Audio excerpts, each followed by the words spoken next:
서울시 용산구 한남동에 있는 물건입니다. 한남동 하면은 사실 주거지로서 나쁘지 않은 지역이기 때문에 뭐 기업 총수라든가 뭐 이렇게 유명하신 분들이 많이 사시는, 저희가 젊었을 때는 이제 쳐다보지 못할 동네 정도 됐었죠. 제일 임대가 잘 되는 곳이더라고요. 근데 또 복합적으로 여기 들어가 있는 게 2분의 1 지분 경매 물건입니다. 잘못하면 낭패를 볼 수도 있고 선호하지는 않는 그런 경매 물건입니다. 면밀한 검토가 필요하겠네요. 예, 그렇습니다.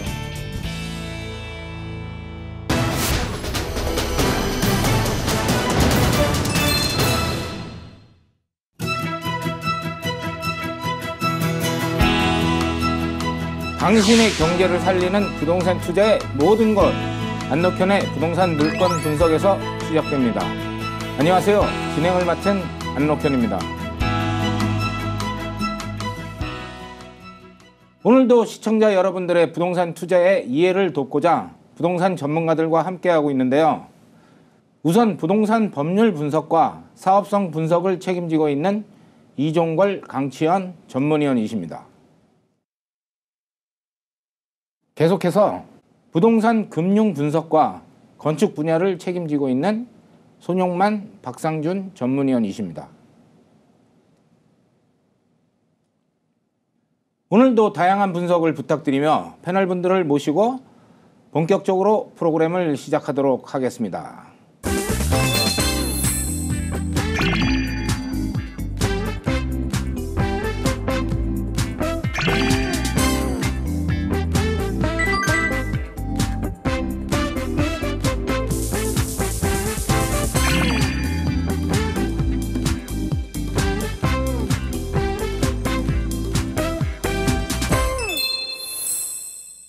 오늘 소개해드릴 물건은 서울시 용산구 한남동에 있는 물건입니다. 한남동 하면 대부분의 사람들이 이 동네에 살고 싶구나 하는 생각이 들 정도로 자연경관과 좋은 입지 조건을 가지고 있다고 생각을 합니다. 토지 면적은 476평방미터입니다. 평으로 따지면 144평이고요. 건물 면적은 278평방미터. 이게 평으로 하면 82평입니다. 그런데 이게 온전하게 다 경매가 나온 건 아닌데요. 이게 현재 경매로 어떤 상태로 진행되고 있는지 이종걸 전문위원께 먼저 질문을 드려보도록 하겠습니다. 이 물건은 이제 서부지방법원에서 지금 경매가 진행 중인 물건인데요. 말씀해 주신 대로 전체가 아닌 공유자 중 한 명, 그러니까 절반의 지분에 관해서만 지금 경매가 진행 중이고요. 처음에 감정가가 16억 원으로 책정이 되었지만 지금 2회에 유찰이 되어서 현재 감정가 그리고 최저 매각 대금은 이제 10억 원 정도로 책정되어 있습니다. 이제 대지 감정가가 흔히 말하는 3.3제곱미터당 2천만 원 정도로 이제 상당히 내려가 있는 상태라고 보시면 되겠습니다. 보통 이 한남동 지역이 이렇게 경매로 이렇게 두 번씩 유찰 안 되는 지역인데 이렇게 된 거는 아무래도 지분 경매 영향이 있겠죠? 예, 아무래도 그런 영향이 클 것 같습니다. 우리가 지분 경매하는 거를 잘 이해하고 이용한다면 꺼려지는 물건이지만 생각 외로 또 좋은 부가가치를 낼 수 있는 여지도 충분히 있겠네요. 네, 그렇습니다. 이거 2분의 1 지분 경매인데 그러면 뭐 지분권자가 가지고 있는 어떤 권리에 대한 어떤 그런 규정이나 뭐 이런 게 있습니까? 예. 이제 먼저 이 공유는 이제 다수인 사이의 물건을 공동으로 소유할 때 특별한 결합 관계가 없이 소유하는 형태입니다. 이제 근데 그 각 공유자들은 공유물을 전체를 각각의 지분 비율별로 이제 사용할 수 있는 게 원칙이고요. 다만 이제 그렇게 사용을 한다는 거는 좀 애매한 측면이 있기 때문에 이거를 관리 처분할 수 있어야 되는데요. 이제 관리를 할 수 있는 권한은 공유 지분권자 과반수로 결정을 하게 되어 있습니다.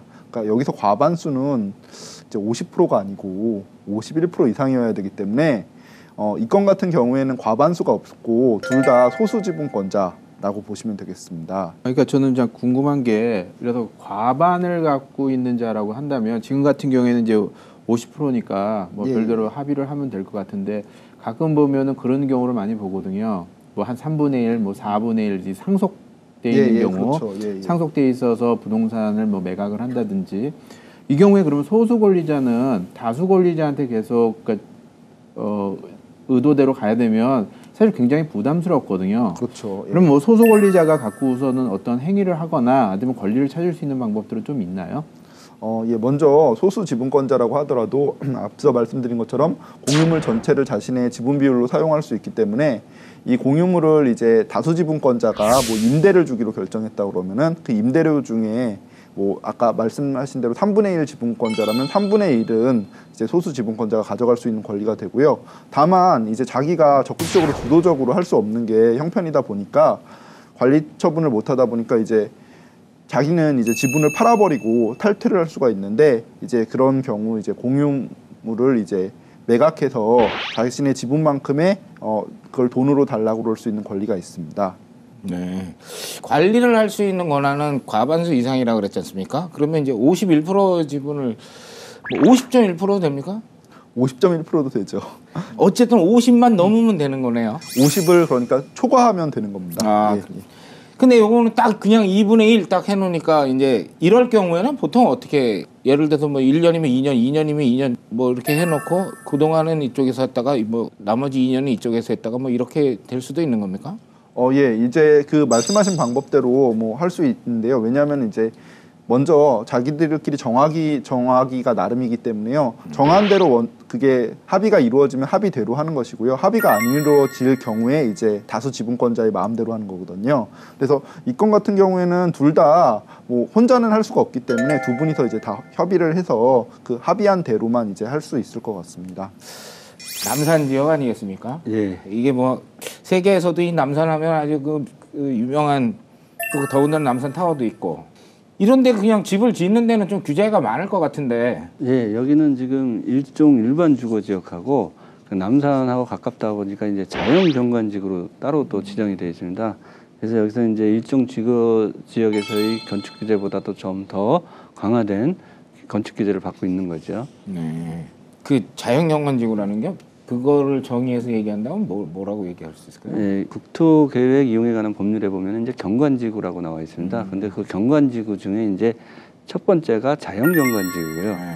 두 번째가 이제 수변경관지구입니다. 아, 수변. 그 다음에 세 번째가 이제 시가지 경관지구인데 자연경관지구 같은 경우는 남산같이 산지나 구릉지로 자연경관을 보호할 목적으로 이제 자연의 풍치를 유지하기 위한 지구로 지정되어 있는 거고 수변경관지구는 이제 지역에 수계 수변이 물이 있는 지역에 보호 유지하는 것이고 그 다음에 이제 시가지 경관지구라는 것은 이제 도시에서 주거 지역에서 양호한 이제 환경 조성을 위해서 이제 시가지 경관지구로서 세 가지로 지금 국토 계획 이용에 관한 법률에서는 정하고 있죠. 그 이거 같은 경우는 이제 자연경관지구니까 기본적으로는 그냥 그 용어대로 이해를 한다면 자연이 있는 상태를 가능하면 보존하는 어떤 이런. 그렇죠. 이제 자연경관지구에서 보통 이제 건폐율하고 용적률하고 이제 높이를 제한하는데 이제 산을 볼 때 그 건물로 인해서 산이 가리는 것을 방지하기 위해서 이제 높이 규정을 두고 있는 거죠. 여기도 마찬가지로 12m 규정이 잡혀 있는 곳이고요. 그러고 보면 이 지역을 이렇게 저 아래쪽에 이제 한강 쪽이나 강남 쪽에서 이 지역을 싹 바라보면 나무들이 이렇게 있는데 그 집들이 보통 그 나무 높이를 넘지 않고 그래서 이렇게 좀. 그렇죠. 이제 자연경관지구가 이제 생기면서 그렇게 유도를 하고 있고 그 전에 이제 경관지구 아닐 때는 지금 우후죽순으로 이제 4층, 5층에서 그런 게 환경적인 문제가 됐었죠. 그 남산을 좀 보호하기 위해서 한 몇 년 전인가 거기 그 높은 건물을 좀 이렇게 허물었던 것도 같은데 그 혹시 뭐 기억나는 거 있어요? 그렇죠. 이제 노후화된 아파트였었는데 한강맨션이라고 오래된 아파트인데 이제 그거를 재건축하느냐 이제 리모델링 하느냐 했는데 환경 단체하고 해가지고 허무는 걸로 아마 그때 결론이 나서 허문 걸로 알고 있습니다. 아 예, 그렇죠. 그게 이제 자연경관을 보호하기 위해서 그런 걸 허물고 그래서 더 이제 쾌적한 어떤 그런 예? 공간을 만들었던 거는 좋은 것 같습니다. 한남동이 바로 이렇게 이제 그런 나무도 있고 뭐 이러면서 또 앞에는 산도 있고 그 뭐 풍수지리상으로도 뭐 대산임수라 그러나요? 네. 그런 조건으로 너무 좋은 것 같아서 좋은 그런 자연 환경이 더 잘 보존될 수 있는 그런 게 됐으면 좋겠는데 저희는 또 사업에 대한 얘기를 해야 되니까 여기다가 뭘 지어야 되지 않습니까? 네. 현장에 딱 가보니까 그 주변 주민이나 뭐 또 그 주변 건물에 이렇게 경비 쓰시는 분이 여기는 길이 없어가지고 예? 맹지이기 때문에 여기는 출입 못한다. 네. 맹지가 있을 수 있나요? 맹지가 뭔가요? 맹지는 이제 도로하고 접하지 않는 대지를 말하는데 건축법에서는 도로에 2m 이상 접하지 않는 대지는 이제 건축을 원칙적으로 불가능합니다. 그래서 이거를 이제 건축을 하려고 그러면 인근 토지 소유자한테 이제 토지 사용 승낙을 받아야 되는 거죠. 그래서 그거를 시장 군수한테 이제 사도 개설 허가를 받아가지고 자기가 인접 대지의 토지를 사용해서 그걸 사도로 개설해서 그 도로에 접하는 그런 형태를 만들어줘야지만 건축이 가능하죠. 그러면 이 토지는 어떻습니까? 맹지입니까? 이 토지는 맹지는 아니고요. 지금 막 6m 막다른 도지에 3m가 접해 있습니다. 맨 끝도로로. 그래서 아까 말씀대로 2m 이상 접했기 때문에 이건 3m가 접해져 있기 때문에 건축이 가능한 토지입니다.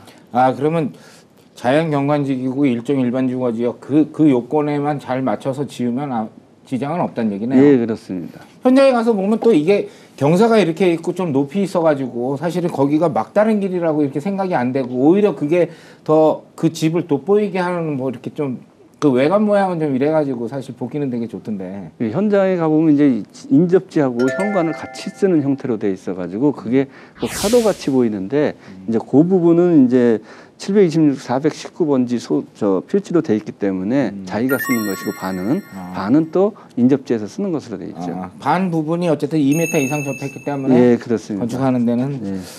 요즘 뭐 그 주변에서 막 그런 얘기 하는 거 현장에서 보고는 야 이거 안 되는 물건인가 막 하고 철렁하기도 했었는데 이 의원님 예. 그러면 이게 만약에 실질적으로 이게 맹지라고 한다면 그러면 뒤에는 그러면 앞에서 동의를 안 해주면 뭐 여기 출입을 못 하는 겁니까? 어떻게 되는 겁니까?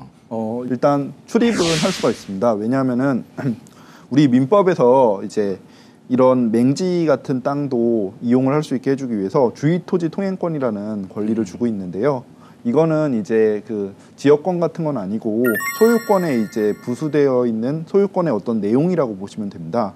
그래서 어떤 토지랑 공로 사이에 이제 그 토지를 통행할 수 있는 그런 도로가 없을 경우에는 남의 땅이라도 이렇게 지나갈 수가 있습니다. 이게 주의토지 통행권이고요. 이게 기존에 통로가 있더라도 토지 용도에 맞지 않는 뭐 그런 좁은 길이라든지 이러면은 토지에 사용할 수 있는 범위 안에서는 지나다닐 수 있도록 그렇게 하고 있습니다. 근데 제가 그 신문지상에서 보니까 예. 그 통행권에 대해서 그러니까 좀 약간 의견들이 각각 좀 다른 의견들이 있는 것 같아가지고 지방에 어디는 50대의 그 여성분이 말뚝을 박았다가 도로. 말뚝을 박았다가 그것 때문에 형사건으로 재판을 받고 또 어떤 경우에는 그러니까 사도를 갖고 있는 지주가 또 승소를 한 경우도 있더라고요. 이건 좀 뭐 입장과 뭐 시기에 따라서 조금 차이가 있는 건가요? 이 부분은 아예 대법원 판례가 있는 부분인데요. 대법원 판례 같은 경우에는 이게 공로에 그러니까 육로라고 그러는데 육로에 일반 공중의 왕래에 이제 쓰이는 그런 도로를 막은 경우에는 일반 교통방해죄라는 범죄가 성립하게 됩니다. 그 일반 교통방해가 성립하지 않는 경우는 이게 일반 공중의 왕래에 사용되는 도로가 아니라 특정인만 이렇게 사용하는 그런 도로라고 보던지 그렇게 봐가지고 성립이 안 된 것이라고 보여지고요. 만약에 막는다면은 말뚝을 박아서 막는다면 일반 교통방해에 해당할 여지가 있고요. 아까 말씀드린 주의토지 통행권 같은 경우 판례는 심지어 그 자기 땅에 담장을 설치해서 지나다니지 못하게 막은 경우도 이제 그 담장을 철거할 수 있는 권리까지 있다고 그러거든요. 그러니까 이 통행권을 잘 사용하면은 아마 이 땅을 개발하는 데는 문제가 없을 것으로 보여집니다. 지역권이라는 거는 그럼 뭐 통행권이나 아직 다른 권리나 이걸 통칭으로 하는 얘기입니까? 어떻게 용어의 의미는? 예. 지역권도 물권인데 우리나라 이제 모든 물권들은 그 등기를 해야지 됩니다. 그래서 예전에는 그 우리나라 법이 이제 등기를 안 해도 물권을 가질 수 있겠는데요. 이제는 부동산 같은 경우에는 전부 다 등기를 해야지만 물권을 취득할 수가 있습니다. 그래서 지역권 같은 경우에는 이제 등기부에 지역권이 이제 표시가 되게 돼 있고요. 아까 말씀드린 그 주의토지 통행권은 소유권에 부수된 권리인데 지역권은 이제 그런 권리를 계속 사용하고 있으면은 그거를 지역권을 취득시효로 얻게 됩니다. 그러면 그거를 이제 등기부에 등기를 할 수가 있게 되고요. 그렇게 되면 등기된 지역권이 돼가지고서 이제 또 자신의 권리가 되게 되는 것이죠. 등기상에 올라가 있는 어떤 실질적으로 확실하게 등기상의 그 권리를 확보할 수 있는 어떤 그런 강력한 어쨌든 가능성도 대항력을 갖고 있는 예, 어떤 예, 그런 예. 그 권리라고 볼 수 있겠네요. 예, 그렇습니다. 예를 들어서 제가 사업자 입장에서 이제 저걸 개발을 해서 건축 행위를 했다고 가정을 하고 그 다음에 이제 이 도로를 이용을 해야 되잖아요. 뭐 차량도 출입을 해야 되고 그 집에 출입을 해야 되는데 만약에 저희가 분양을 하든 임대를 하게 되면 뭐 6세대 정도의 사람들이 왔다 갔다 해야 되는데 그럴 경우에 이 한 집만을 위해서 사용을 하게 해줬는데 사실 나중에 개발하고 나서 임대료라든가 그 이용하는 뭐 지료를 내야 될 거 아닙니까? 그런 부분에 대해서는 내야 되는 게 아닌지. 아, 예. 그러니까 물론 그렇다고 해서 이제 자기 재산이 어찌됐건 간에 도로로 사용되고 있으니까 이 건 같은 경우에는 이제 억울한 측면이 있습니다, 분명히.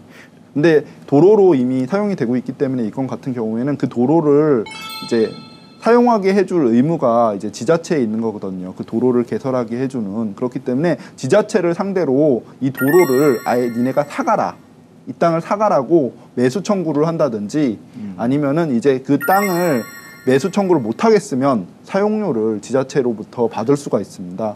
보통 지자체 같은 경우에 예산이 없기 때문에 그 사가라고 그래도 그냥은 안 사가고요. 소송을 지자체를 상대로 걸어서 그럼 판결을 받을 수가 있거든요. 그럼 그 판결을 가지고 지자체에 내면은 지자체가 이렇게 판결을 먼저 받은 사람들을 상대로 우선적으로 그 배상을 해주고 있습니다. 그래서 그렇게 해서 손실보상을 받는 방법밖에 보통 없을 것 그럼 같습니다. 그렇다면 일단 그 옆부지 도로를 지금 소유하고 계신 어떤 그 소유자가 지금 해당 우리 본 물건에 대해서 개발 행위를 한 이후에 그 세입자나 뭐 소유자들한테 직접 뭐 지료를 청구할 수는 뭐 통행료 뭐 비슷한 지료를 청구를 할 수는 없다라는 얘기시죠? 예, 그렇죠. 그러니까 지자체를 상대로 해야 될 것 같습니다. 아니 그러면 그 지자체에다가 이제 매수 청구를 했는데 뭐 그걸 살 돈은 없다고 해도 그러면 매달 지료를 매년이라든가 뭐 연단이라든가 월단이라든가 지료를 줘야 되지 않습니까? 그렇죠. 예. 근데 지자체가 안 주면 지자체를 상대로 해서 이제 소송이나 그 압류를 하거나 뭐 다 할 수 있는 거네요. 예, 할 수는 있지만 저희가 이제 지자체들을 가끔 대리하는 경우가 있는데요. 예. 보통 지면은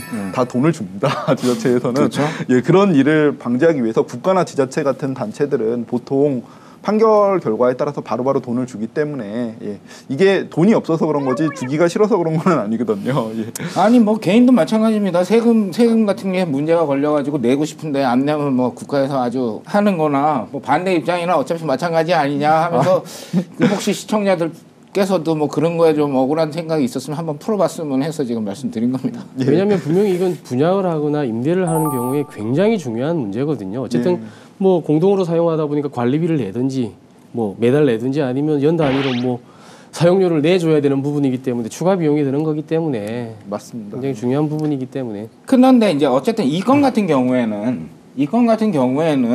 일단은 맹지가 아니고 네, 그렇죠. 네? 예.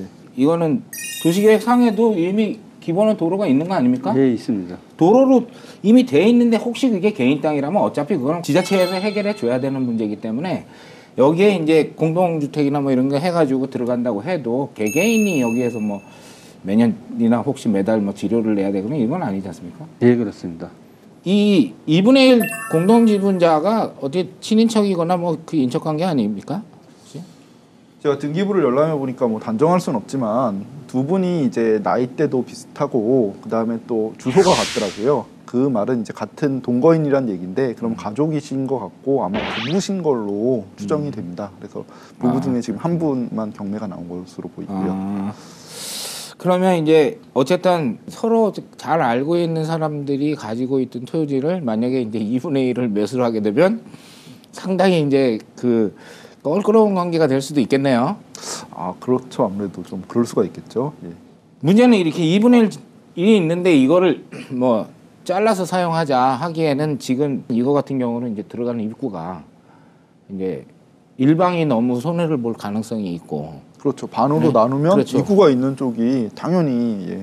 그렇죠. 훨씬 그리고 이익이죠. 이제 이 도로가 2m 이상 돼야지 별도로 건축을 할 수 있다 그러는데 나눴는데 그러면 나누고 나니까 뭐 이게 뭐 한 2.5m 되는 2.4m 되는데 2.2m씩 나눠버리면 이것도 건축이 개별적으로는 또 안 되는 거 아닙니까? 그러면 이제 당신 우리 이거 팔아서 이거 똑같이 나눠 가집시다 네네. 라고 했는데 한쪽은 그렇게 하자 그러고 한쪽은 하지 않으려고 그러고 그러면 법적으로 이거를 뭐 어떻게 해서 그걸 경매로 해서 팔아갖고 이렇게 나눠갈 수 있도록 이런 제도가 있지 않습니까? 예, 그게 말씀하신 게 바로 이제 그 저희가 흔히 하는 경매인 부동산 그 임의 경매랑 다르게 형식적 경매라고 그러는데요.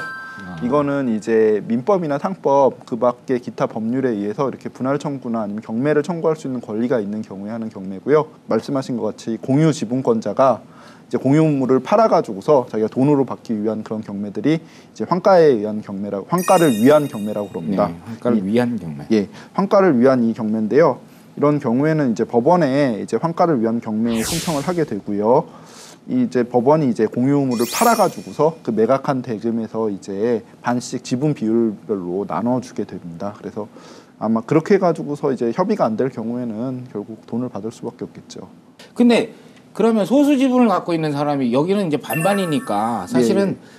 환가를 위한 경매라고 말씀하신 그걸로 갈 가능성도 충분히 있겠네요. 첨예하게 대립을 한다 그러면. 예, 물론입니다. 특히 이런 환가에 의한 경매는 어떻게 보면은 소수 지분권자를 위한 거라고도 볼 수가 있겠죠. 왜냐면은 다수 지분권자 같은 경우에는 자기가 다수 지분권을 가지고 있기 때문에 관리를 자기가 결정할 수가 있지 않겠습니까? 네. 그렇기 때문에 소수 지분권자의 이제 의견을 묵살하고 심지어는 자기 마음대로 임대를 주거나 그렇게 할 수도 있고요. 그렇게 되는 경우에 이제 소수 지분권자가 봤을 때 더 개발을 잘할 수가 있는데 아니면 더 임대를 높이줄 수가 있는데 자기가 관리 권한이 없으니까 자기는 이제 이득을 못 본다고 생각을 하면은 이런 환가에 의한 경매를 통해서 돈을 받고 빠질 수가 있게 되는 거죠.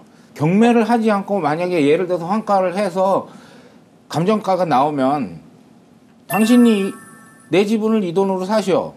아니면 당신 지분을 그 금액에 파시오 이렇게 할 수도 있겠네요. 예, 그러니까 공유자 우선 매수 청구권이라는 게 있는데요. 네. 이거는 이제 공유자가 매각기일까지 이제 자기가 담보를 제공하고 이제 최고가 매수 신고 가격하고 같은 가격으로 채무자의 지분을 이제 우선 매수할 수 있는 그런 권리입니다. 네. 예, 이것도 민사집행법에 의해서 인정이 되는 권리인데요. 이렇게 되면은 법원은 최고가 매수 신고인이 있더라도 그 공유자한테 먼저 매각을 해야 됩니다. 예. 옛날에 하고 좀 최근에 법이 좀 바뀌지 않았습니까 이게? 실무례가 법은 그대로인데 이제 실무례가 좀 바뀌었는데요. 네. 예전 같은 경우에는 이제 이 공유자 매수 청구권을 계속 사용할 수가 있어서 그렇게 되면은 사실 낙찰을 받기가 되게 꺼려질 수밖에 없지 않겠습니까? 낙찰을 자기가 받더라도 공유자가 언제든지 이 우선 매수 청구권을 행사해서 자기가 그 낙찰을 받아갈 수가 있으니까요. 그래서 낙찰이 결국은 안 되는 계속 가격이 내려가는 그런 문제점이 있었습니다. 그래서 이제는 그런 문제점을 없애기 위해서 경매가 처음에 들어갈 때 공유자한테 이 우선 매수 청구권을 행사할 건지 여부를 타진하고 만약 우선 매수 청구권을 행사한다 그러면은 언제까지 이거 신고를 해갖고 행사를 하도록 하고 만약에 그 신고한 때 딱 이제 담보를 내고 자기가 행사를 안 하면은 그 다음엔 권리를 잃어버리게 돼서 더 이상은 행사를 할 수가 없게 됐습니다. 그러니까 과거에는 그냥 우선 매수 청구권을 해놓고 예. 그다음에 경매가 계속 뭐 진행돼도 이 사람도 계속 따라갔는데 지금은 어느 달에 그러니까 어느 회차에 우선 매수권을 이제 행사를 하겠다라고 하면 그때 만약에 인수를 안 하면 그걸로 이제 그 권리가 없어진다는 얘기네요. 예, 보통 법원이 1회차에 행사를 할 거면은 그때 이제 의사표시를 하라고 그러고 그때 이제 의사표시를 하면은 이제 담보까지 내고 그러지 않으면은 이걸 권리를 잃어버리게 됩니다. 예, 그러니까 지금 뭐 경매나 공매 또는 뭐 그러니까 매매로서도 나온 건 이제 지분에 대해서 굉장히 매수자 입장에는 좀 껄끄러웠었는데 뭐 그런 법을 또 들어오니까 꼭 소수 지분이라고 해서 꼭 약자는 아니네요. 그런 것 같습니다. 그리고 또 그 소수 지분자가 또 원래 다른 갖고 있는 사람을 또 침해를 입힐 수 있는 거를 아까 1회라는 거를 한도를 주면서 또 그것도 보완이 돼 있으니까 좀 새로운 사실들을 좀 알았습니다. 예. 그래서 이제 제가 왜 그걸 여쭤봤냐면 이제 이게 그렇게 해서 어쨌든 이 토지는 전체가 그 476평방미터 전체가 이제 하나로서 개발돼야지만이 비로소 이제 조금 온전한 이제 이득을 얻을 수 있는데 실질적으로 이제 그러면 지었을 때 어떤 수익이 날 수 있는가 이제 지금 딱 그걸 들어갈 시점인데 그래서 손님께 한번 먼저 여쭤보는 겁니다. 그 매일 부러지는 그 입지 여건으로 봤을 때 이 물건의 입지 여건은 어떻습니까? 아주 그렇죠. 지금 현재도 주택으로 사용하고 있고요. 향후에도 주택으로 사용할 부지인 것 같습니다. 이 위치는 주거지로서 뭐 다른 용도 뭐 차후하고 일단은 어떤 단독주택으로서 예전엔 굉장히 좀 활용도가 높은 지역인데 향후는 이제는 단독주택이라는 사용 예전에는 그러니까 소유 뭐 이런 분위기였다가 이제는 조금 수익이 따라야 되잖아요. 그렇다면 요즘 뭐 많이 검토가 되고 있는 조금 약간 세대수를 늘려서 일부는 임대용, 그러니까 좀 수익용으로 하고 일부는 거주용으로 하던 어쨌든 간에 제가 보는 견지에서는 이게는 그러니까 주거용인데 주거용을 어떻게 활용할 것인가. 그러니까 이거를 만약에 매수를 검토를 하시는 분은 입장에서는 내가 그냥 조금 여유 자금이 있으면 단독으로 해서 난 한남동에 단독주택 또는 아니면 약간 한남동에 살고 싶은데 뭐 노후도 좀 생각해야 된다면 그러니까 내 주택 플러스 조금 수익이 창출돼 있는 주택 이런 걸로 검토해 보면 좋지 않을까 생각이 됩니다. 예. 그럼 그걸 그렇게 했을 경우에 이제 수익이 얼마나 나는지 이건 또 이게 우리 이제 강 그렇죠, 전문가님께 네. 이제 여쭤봐야 되는데 그거 하기 전에 그 아까 용적률 말씀하셨잖아요. 예, 예. 이 물건의 컨디션은 이제 그 경매에 나와 있는 부분은 2분의 1 지분이지만 전체를 만약에 이렇게 했을 경우에 여기는 그러면 구체적으로 몇 평방미터 그러니까 몇 평 정도를 뭐 몇 층으로 어떻게 지을 수 있는지 그거 개요를 말씀해 주시면 거기에 맞춰서 이제 사업 수지를 한번 해보는 게 좋을 것 같습니다.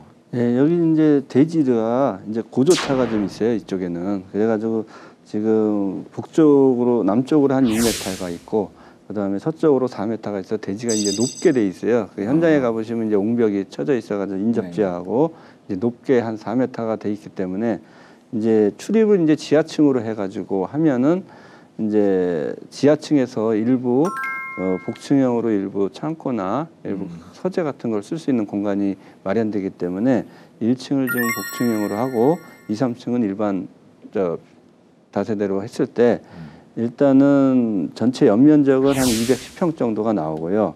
예. 그다음에 이제 각 층에 한 층에 한 130 제곱미터니까 한 49평이니까 한 40평씩 나옵니다. 예. 한 층에 그래서 3개층으로 해가지고 이제 각 층에 2세대씩 해서 도시형 생활주택 같은 경우 6세대가 되니까 이게 이제 분양으로 따지면 19.62평형이 지금 한 4세대가 나오는 거고 그다음에 1층하고 지하층을 이제 복층형으로 했을 때 40평형대가 2세대가 나오는 거죠. 그 사업적인 입장에서는 좀 더 구체적인 입지 여건들이 있지 않습니까? 뭐 저도 일단 이 사업을 할 때나 뭐 저희가 이사를 다니거나 뭐 제가 살 집을 선정을 할 때도 굉장히 이게 남산의 아예 끝자락입니다. 끝자락이고 왜 제가 아까 말씀드린 대로 한남동이 그 배산 임수를 끼고 있으면서 그렇게 입지가 좋은 자리가 됐냐면 그 남산의 전기가 예를 들어서 강까지 이제 끝자락까지 온다라고 해서 거기 옛날에 뭐 기업 총수라든가 뭐 이렇게 유명하신 분들이 많이 사시던 자리가 됐던 것 같고요. 그래서 이 남산의 맨 끝자락으로 한남 초등학교의 인근에 위치를 하고 있고 그다음 주변에는 뭐 저희가 이 물건 분석을 하고 방문도 했지만 뭐 단독주택 그다음에 뭐 업무시설 그다음에 공동주택 상가 건물 뭐 그다음에 대사관 건물도 있고 여러 가지의 용도가 결합되어 있는 그런 지역으로 보여지고요. 그래서 지금 이 대로변 뭐 조금 나오면 대로변이긴 하지만 그보다 더 큰 도로 우리 이제 강남하고 강북을 연결하는 한남대교 지나와서 그 건너편으로 보면 이태원 쪽으로 지하철 6호선 한강진역이 위치를 하고 있고요. 그다음에 그 큰 대로변 양쪽으로 강남이나 강북 어디로든 편리하게 갈 수 있는 대중교통이 아주 지금 편리하게 조성이 돼 있는 곳입니다. 네. 그리고 주변에 이제 초등학교, 중학교도 굉장히 중요하지 않습니까? 이제 주거하는 걸로 봤을 때는 인근에 일단 한남초등학교가 가까이 위치하고 있고 중학교도 대부분 많이 위치를 하고 있고 그 다음에 저희가 이제 대학을 가기 위해서는 이제 고등학교를 잘 가야 되는데 이 지역은 이제 용산구에 지금 현재 이 지역에는 용산고등학교하고 그 다음에 조금 더 가까이 이제 오산고등학교가 위치를 하고 있고요. 그 사이에 이제 보성여고가 위치를 하고 있어서 주거 환경이나 뭐 교통 그다음에 학군으로 봤을 때는 상당히 괜찮은 지역으로 그렇게 보여집니다. 근데 보통 일반 사람들이 이제 그럼 지하철역하고는 얼마나 걸어서 뭐 얼마나 정도 될까? 이거는 얼마나 됩니까? 뭐 길 건너는 게 이제 육교가 요즘 없어지다 보니까 그렇긴 한데 뭐 5분에서 한 7분 정도 거리 그 위치하고 정도면 있습니다. 충분히 걸어 다닐 수 있는 위치라고 볼 수 있겠네요. 어떻게 아까 얘기하신 대로 그런 식으로 이제 개발을 만약에 하신다 그러면 수치적으로 이게 어떻게 나오는지에 대한 얘기가 좀 있어야 될 것 같네요. 그렇습니다. 그래서 박 의원님께서 말씀하신 게 아무래도 이 입지나 여러 가지 환경을 봤을 때는 원룸 형태보다는 투룸이나 쓰리룸 정도 해서 화장실 2개나 뭐 파우더룸도 좀 넣어주고 해서 좀 적당히 아파트 형태를 갖춘 빌라가 적당한 걸로 아마 설계를 하신 것 같고요. 분양 면적으로 봤을 땐 20평이지 않습니까? 그러면 주변에 설계를 한 거 보면 방 2개, 뭐 화장실 2개 정도까지 설계를 다 하셨더라고요. 그래서 그걸 감안하면 거기에 딱 맞는 이 세 평형대가 제일 임대가 잘 되는 곳이더라고요. 아, 그래요? 딱 이렇게 임대가가 나와 있습니다. 이 면적에. 그래서 뭐 아주 산정하기도 편했고요. 그래서 한 세대당 그 19.62평 같은 경우에는 한 세대당 3천에 180만 원 이렇게 뭐 편차가 별로 없이 그 가격에 이렇게 나와 있습니다. 이 지역은. 그래서 보증금도 거의 뭐 3천만 원 정도를 확보를 하는 걸로 이렇게 나와 있더라고요. 그래서 거의 보증금도 차이가 별로 없고 뭐 시세에 대한 월세 차이도 별로 없고 그래서 한 세대당 3천에 180만 원 정도 나오는 걸로 그렇게 보여집니다.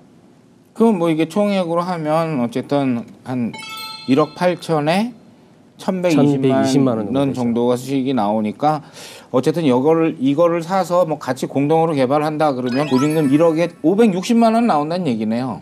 반 지분을 본인이 가진다고 하면 최상의 용도는 그래도 주거용으로 사용하는 게 맞겠죠. 뭐 언덕 있고 산인데 여기다 상가를 집어넣을 수도 없고 다른 사람이 일로 들어가지도 못하는데 여기다 할 수가 없으니까 금융도 좀 활용한다 그러면 수익률 기준한다 그러면 금융을 좀 활용한다고 하면 더 조금 높은 수익도 나올 수 있지 않겠습니까? 아무래도 그렇죠. 에버리지 효과를 노린다면 더 나올 수도 있겠죠. 예. 그렇죠. 월세 그 월 임대료가 아무래도 이제 대출 이자 나가는 것보다는 아무래도 높을 테니까 일단은 이제 그런 어떤 그 수익이 나올 수 있는 그 환경인 거는 맞는데 이 부동산을 꼭 사지 않고도 투자하는데 수익을 낼 수 있는 구조가 좀 있지 않을까. 그리고 제가 이렇게 한번 잘 살펴봤더니 저당권이 막 여러 번 왔다 갔다 막 일로 왔다 갔다 하더라고요. 왜 그런 겁니까? 그 이유에 대해서 한번 하고 뭐 그게 어떤 수익률을 기대해서 그런 건지 한번 그걸 우리 이 변호사님께서 한번 짚어주시기 바라는데요. 예, 제가 보니까 이 물건 같은 경우에는 이제 그 저축은행에서 그 아까 말씀드렸던 것처럼 유동화 회사로 넘어갔다가 다시 개인으로 이제 채권 근저당권부 채권이 넘어간 그런 경우인데요. 보면은 그 저축은행의 그 채권 최고액이 그 3억 2,500만 원입니다. 채권 최고액은 보통 실제 그 피담보 채권의 130% 정도를 잡거든요. 네. 저축은행은 경매에서 이제 신청한 그 채권 신고 계산서에 의하면 그것도 뭐 2억 5천이 조금 넘는 걸로 봤을 때 아마 이제 실제 채권은 2억 5천인 걸로 보여지고요. 그 저축은행에서 이제 유동화회사로 넘길 때 보통 80% 정도 해당하는 금액에 넘기거든요. 네. 그러니까 2억 5천이 원금의 80%라고 하면 2억 5천에서 이제 한 2억 정도에 넘겼다고 보시면 되겠죠. 그리고 반대로 이제 유동화 회사에서 이제 개인에게 팔 때는 원금 정도 한 20% 정도 이제 수익을 내고 그렇게 넘긴다고 보시면 됩니다. 그래서 네. 이 개인이 이제 사셨을 때 2억 5천에 사셨다고 가정을 해보겠습니다. 네. 채권 최고액인 3억 2,500까지 이론상 배당을 받을 수가 있는데 이제 뭐 지연이자가 계속 계산이 되니까요. 네. 이제 경매가 이제 2014년부터 진행이 됐으니까 아마 지금쯤은 거의 채권 최고액을 거의 다 채웠지 않을까 싶은데요. 그러면은 2억 5천에 산 채권을 가지고 3억 2,500을 배당받으실 수가 있게 되는 겁니다. 최고 채권에게 다 도달했느냐 안 했느냐는 확실하게는 지금 여기서는 잘 모르겠네요. 그것까지는 확실하게는 그거는 계산을 해봐야 되니까요. 예. 저축은행은 어떻습니까? 그 금융기관 뭐 일반 일금융보다는 이자가 좀 높죠. 높죠. 그리고 그게 만약에 부실채권화 됐을 때는 거기에 대한 페널티라 그럴까 그 이자는 또 그것도 일반 금융기관보다 더 높지 않겠습니까? 높죠. 일단은 정해져 있는 요율은 없고 뭐 최대는 법에서 정해져 있으니까 그렇지만 그러니까 그 대출 약정을 할 적에 조금 높죠. 대출 금리도 높다 보니까. 예. 개시 결정이 된 때 신청한 금액에 기준한다고 하면 조금 훨씬 더 이거보다는 많은 금액이 될 테니까 못해도 거의 3억 이상은 될 가능성이 높겠네요. 예, 그렇습니다. 뭐 그렇게만 돼도 사실 수익률이라는 게 어마어마한 게요.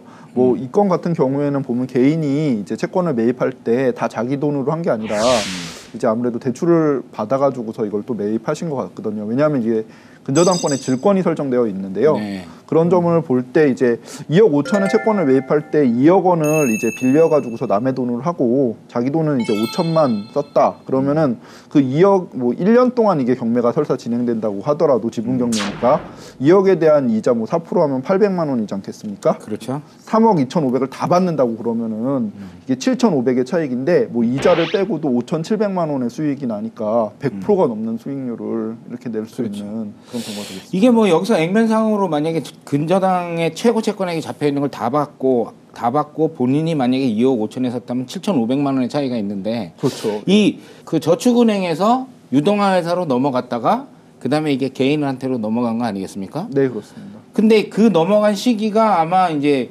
2014년 7월 14일인 것 같아요. 1년 몇 개월 정도 됐는데 그 사이에 본인이 한 5천만 원 넣고 7,500만 원에 어쨌든 이득을 갖고 왔다고 보면 상당히 높은 수익률 아니겠습니까? 예, 그렇습니다. 엄청난 수익률을 낼 수 있는 그래서 이게 특히 이 건 같은 경우에는 뭐 이제 지분 경매고 그렇다고 하더라도 이제 감정평가 금액이 이제 높게 산정이 되어 있고 네. 지금 이제 두 번의 유찰에 의해서 많이 이제 그 최저 매각 대금이 낮춰져는 있지만 그렇다고 하더라도 선순위 근저당권과 적어도 이 그 두 번째 이 경매가 들어간 이 근저당권까지는 다 배당이 될 거라고 보여지거든요. 네. 이제 뭐 경매 비용을 제하고도 한 7억은 나오지 않겠습니까? 그 정도 네. 7억 정도의 낙찰이 된다고 보면은 모두 다 이제 배당을 받을 수가 있게 돼서 자기 채권을 전부 만족받을 가능성이 뭐 100%는 아니더라도 높은 그런 경매라고 보시면 될 것 같습니다. 그 뭐 경우에 따라서 이거 계산 잘못해가지고 낙찰되는 금액 잘못 계산하고 거기에 뭐 특수한 어떤 그런 상황들이나 뭐 유치권이나 지상권이나 뭐 이런 인천이나, 대항력이라든가 뭐 이런 것 때문에 경매 낙찰 금액이 엄청나게 낮아지는 경우가 생긴다면 이거 잘못 사면 손해를 보는 경우도 있을 수 있겠네요. 그럼요. 원금도 못 건지고 예, 큰 손해를 볼 수도 있는 거죠. MPL 해가지고 거래하는 것도 아주 그 권리 분석이라든가 어느 정도의 낙찰이 될 수 있는가든가 이거에 대한 면밀한 검토가 필요하겠네요. 예, 그렇습니다. 뭐. 네. 오늘 이렇게 이 물건을 이렇게 쭉 보니까 어쨌든 기본적으로는 입지 여건 자체는 어쨌든 상당히 좋은 지역이네요. 그렇죠. 주거지로. 예. 본인이 만약에 하신다면 이거 여기 그냥 혼자 사는 걸로 하시겠어요? 아니면 개발해 갖고 뭐 이렇게 하겠어요? 돈을 많이 벌면 그냥 단독주택 짓고 들어가 살겠습니다. 이게 단독주택을 줘도 이렇게 좀 지하로 들어가는 공간은 훤하게 그걸 다 또 뭐 정원으로 갖고 온다든가 뭐 이렇게 할 수도 있는 그런 공간도 되고 어떻게 생각하면 그런 공동주택을 짓기는 어쩌면 아까울지도 모르겠습니다. 그럼 맨날 예술적인 그 건축을 하고 싶으시다는 박 의원님께서 보시기에는 본인 같으면 이거 어떻게 하겠습니까? 저는 여기다 좀 개발을 하고 싶습니다. 왜 그러냐면 그 현장을 조사를 해보면 출입구하고 그 주변이 일단은 그 더 위로 올라가면은 주거지로서의 입지가 괜찮은데 지금 이 지역 같은 경우는 여기가 이제 옹벽으로 해서 한 3, 4m 위에 올라가 있을 뿐이지 그 주변은 뭐 교회나 일반 건물, 일반 업무용 빌딩 그 대로변에 가장 근접해 있어가지고 사실 단독주택을 하고 해도 좋지만 일단 한 2층, 3층으로 해가지고 아까 강 의원님 말하는 대로 그래 수익을 낸다 그러면 그런 식으로 개발하는 게 더 낫지 않을까 생각합니다. 여기가 그 주변이요, 이 도로변으로 이렇게 보면 네. 예, 과거에는 그냥 여기가 다 주거 지역이었으니까 그렇게 좀 그 오피스 업무는 사실 별로 없었거든요. 근데 최근에 가서 보면 거기 이 지역 안쪽으로도 그렇고 그렇게 높지는 않지만 보통 IT 쪽에 있는 어떤 그런 회사들이나 뭐 대규모 큰 규모는 아니어도 웬만한 규모들은 요런 주거 지역 같은 데 해서 뭐 2, 3층짜리 이렇게 해가지고 그 주택을 해서 그거를 사무실로 이렇게 사용하고 막 이렇게 하는 데가 많더라고요. 이 지역도 그 대로변에 그런 것들이 있다면 또 그 사람들이 거기 근무하면서 또 그 주변에서 또 살아야 할 공간도 어차피 필요할 것 같습니다. 지금 뭐 그 재벌 총수나 뭐 이런 사람들이 들어가는 그런 어떤 용의 꼬리라든가 뭐 거기 위치는 호텔 밑에 응? 거기 그쪽 좀 지역이 제일 그래도 약간 고급 주택 지역이고 이쪽 편대로 그래도 대체적으로 그 상태가 그대로 유지해 있는 거 보니까 그렇습니다. 이 지역 같은 경우에는 아까 얘기한 것처럼 밑에 부분 그 옛날 유엔 빌리지 뭐 이런 지역과 또는 지금 있는 뭐 그룹 총수들이 들어간 데가 지금 이태원 쪽으로 붙어 있는 쪽이 고급인데 이 지역은 예전에도 사실 이런 형태였습니다. 맞습니다. 이 지역은 사실 그러니까 그러니까 확대가 될 수도 없고 공간이 그러다 보니까 그 이쪽 그러니까 코너를 약간 돌아서 신당동 쪽으로 올라가다 보면 약간 저지대 쪽으로 변하거든요. 이 도로 부분이 좀 지대가 높다 보니까. 네. 근데 아까 제가 단독주택을 얘기했던 이유는 맞습니다. 지금인 것처럼 이렇게 소형으로 가는 것도 괜찮은데 이 지역은 더 이상 아마 제가 볼 때는 확대되기가 그 남산이라는 과 주변의 여건이 이 공간이 더 확대가 되지 않는다면 이 지역도 언젠가는 사실 이제 단독주택 부지로 조금 더 이게 변화가 생기지 않을까. 현재까지는 제가 어렸을 때의 그 모습하고 별반 차이가 없더라고요. 그 모습이 그대로 유지됐으면 하는 개인의 바람이죠. 그게 아니라 자연 경관 지구가 네. 풀리지 않는 이상은 예. 개발되기는 힘들다고 봐야죠. 그렇기 이제. 때문에 단독주택으로 지금이는 조금 약간 소형과 이렇게 좀 혼재돼 있는데 고급주택이라고 보기에는 조금 어려운 지역입니다, 사실. 근데 그냥 주거지로 아주 고급은 아니어도 단독주택 쪽으로 약간 이쪽이 모양새가 변하지 않을까 향후는 이제 그런 차원에서 저는 아마 알겠습니다. 입지적인 요건이라든가 뭐 사업을 해서 수익을 내기는 사실 용적률 80 몇 프로 뭐 이 정도 나오는 걸 갖고 수익을 낸다는 건 사실 좀 어려운 입장이죠. 요거 같은 경우는 사실 앞쪽하고 뒤쪽하고의 이 차이라든가 이런 걸 해서 지하 부분이 저희가 말을 지하라고 하지만 그 행정상으로는 지하지만 실제로 사용하는 데 있어서는 사실 지하가 아닐 수 있는 부분이지 않습니까? 근데 그런 것들을 활용하면 조금 더 수익을 낼 수 있는 요소는 분명히 있죠. 근데 마음으로는 저도 뭐 이게 개인주택으로 그냥 한쪽으로 그냥 잘 정리를 해서 개인이 살기에도 아주 좋은 지역인 것 같습니다. 그러면 마지막으로 우리 이 의원님부터 먼저 이 물건에 대한 총평을 한번 부탁드릴까요? 특히 이 건 같은 경우에는 경락을 받더라도 과반수 지분권자가 아니라 딱 50% 지분권자이기 때문에 인도명령 신청 등이 불가능하고 결국은 그 나머지 지분권자와 잘 협의를 하여서 이 개발을 할 수밖에 없다는 점을 잘 감안하시고 그런 상태에서 이제 경매에 임하시는 게 좋을 것 같습니다. 네, 감사합니다. 손 의원님도 총평 한번 해주시죠. 예, 아까 말씀드린 것처럼 그러니까 지역은 전형적인 주거 지역이고요. 무엇으로 할 것이냐, 약간 수익성을 가미할 것이냐, 아니면 내가 거주용으로 사용을 할 것이냐, 아니면 혼합형으로 할 것이냐. 한남도 하면은 사실 주거지로서 나쁘지 않은 지역이기 때문에 저는 그렇게 정리를 하고 싶습니다. 예. 네, 감사합니다. 네. 강 의원님도 한 말씀 해주시죠. 어쨌든 지분 경매라고 하면 남들이 어쨌든 뭐 썩 선호하지는 않는 그런 경매 물건입니다. 그래서 그 내용과 절차를 정확히 숙지하고 그 경매 후에도 어떤 권리 행사를 할 수 있는지 그런 부분을 잘 파악을 해서 물건 경매를 진행하는 게 좋을 것 같습니다.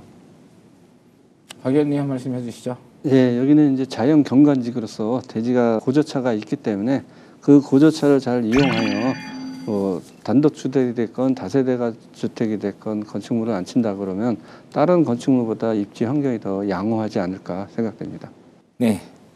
오늘 패널 분들을 모시고 여러 말씀을 들었는데요. 그 서울시 용산구 한남동 하면 사실은 그 주택지로서는 기본적으로 좀 쾌적한 환경이 기본적으로 마음속에 떠오르는 지역인 건 맞습니다. 또 서울에서 나고 자라거나 자란 사람들은 이쪽 지역이 상당히 그 고급 지역으로서 기본적으로 알려져 있고 그런 지역이 이 남산 주변 지역하고 그다음에 성북동, 평창동 뭐 이렇게 돼갖고 그 서로 삼각형을 이룰 수 있는 어떤 그런 일반 주거 지역으로서는 상당히 좋은 지역입니다.